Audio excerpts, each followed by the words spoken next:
சசிகலா இணைப்பு குறித்து வந்து இன்னைக்கு ஆர் பி ஜெயக்குமார் என்ன சொல்லியிருக்காருன்னா, கரண்ட பால் வந்து மடி புகாது, கருவாடு வந்து மீன் ஆகாதுன்னு சொல்லியிருக்காரு சார். நீங்க எப்படி பாக்குறீங்க? நீங்க சசிகலா வந்து இணைக்கிற திட்டமே இல்லைன்னு அவங்க சொல்றாங்க சார். திட்டமா சொல்லியிருக்காரு ஆர் பி ஜெயக்குமார், எப்படி பாக்குறீங்க? அன்மிகு சின்னம்மா அவர்கள் எந்த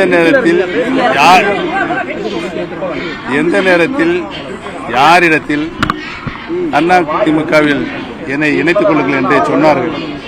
அவர்கள் எந்த கோரிக்கையும் வேண்டுகோளும் வைக்கவில்லை.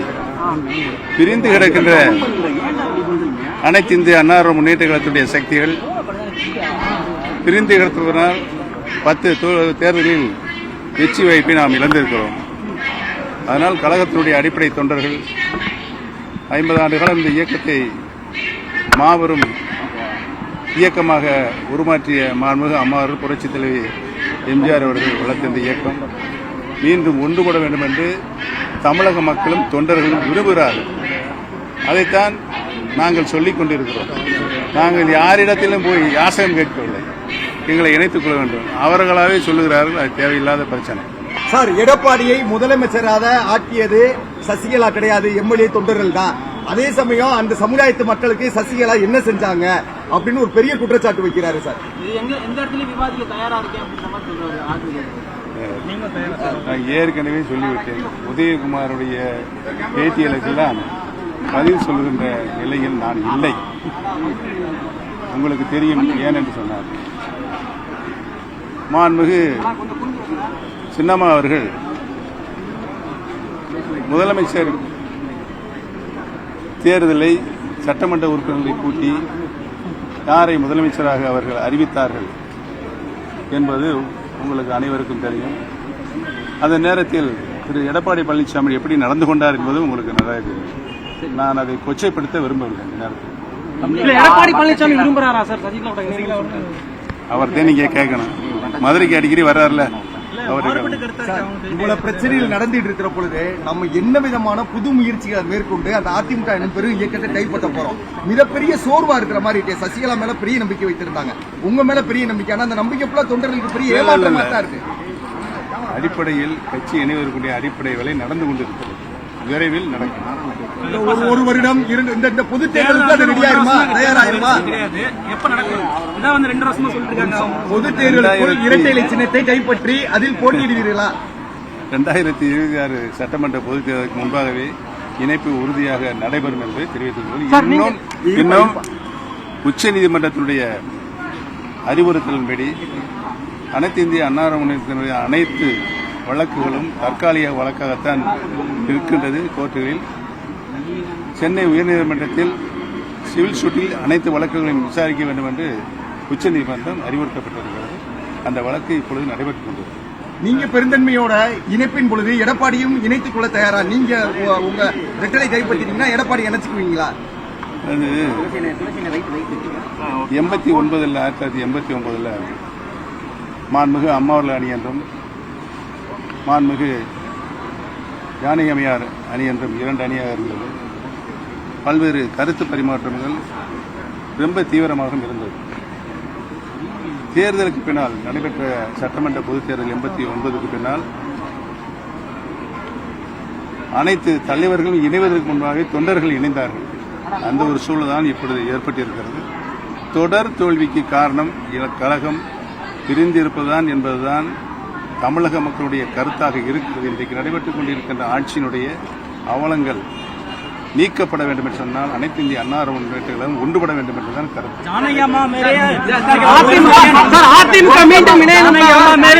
சசிகலாவும் பெருந்தன்மையா விட்டு கொடுத்து போகணும் சொல்றாரு. எப்படி இருக்கு? எந்த அளவுக்கு பாசிபிலிட்டிஸ் இருக்கு? ஜானகி அம்மையார் 1989 நடைபெற்ற முடிந்த சட்டமன்ற தேர்தலில் மாண்புமிகு அம்மா அவர்களுக்கு தான் கட்சி தொண்டர்களும் பொதுமக்களும் ஆதரவு இருக்கின்ற தெரிந்தவுடனே 2 கோடி ரூபாயை கட்சி வளர்ச்சிக்காக தந்து கட்சியும் நீங்களே நடத்திக் கொள்ளுங்கள், வருகின்ற தேர்தலில் வெற்றி பெறும் என்று ஆசை வழங்கிவிட்டு சென்றார்.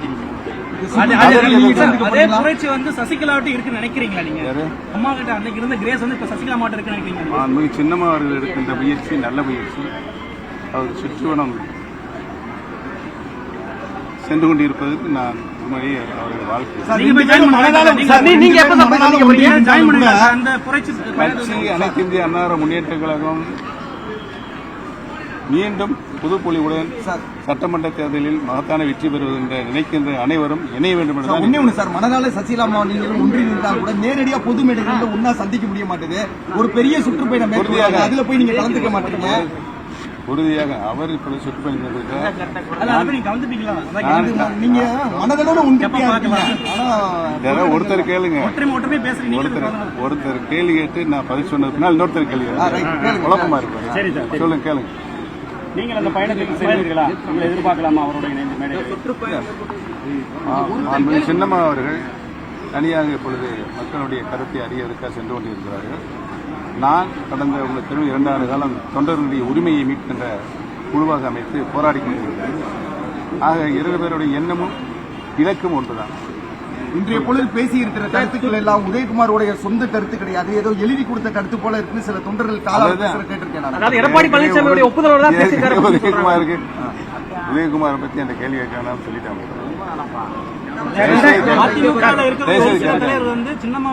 விமர்சனம் பண்றது இல்ல. அதிமுக சில தலைவர்கள் வந்து சசிகலாவை பத்தி பெருசா விமர்சனம் பண்ணல. ஒரு சில தலைவர்கள் மட்டும் ரொம்ப விமர்சனம் பண்றாங்க. நடந்து வந்த பாதையை திரும்பி பார்க்க மாட்டோம் யாராக இருந்தாலும். 2026 நீங்க எங்க சார் இருப்பீங்க? 2026 எலெக்ஷன்ல நீங்க எங்க சார் இருப்பீங்க? நான் ஏற்கனவே எப்படி சார் இருக்கும்?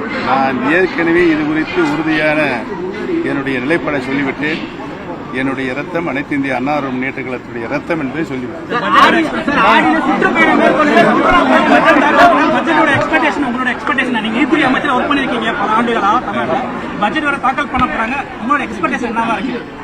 நடைபெற்றுக் கொண்டிருக்கின்ற ஆட்சி சட்டம் ஒழுங்கை காப்பாற்ற தவறிய ஆட்சி, போதை நடமாட்டத்தை கட்டுப்படுத்தாத ஆட்சியாக தான் இன்றைக்கு நடைபெற்றுக் கொண்டிருக்கின்றது.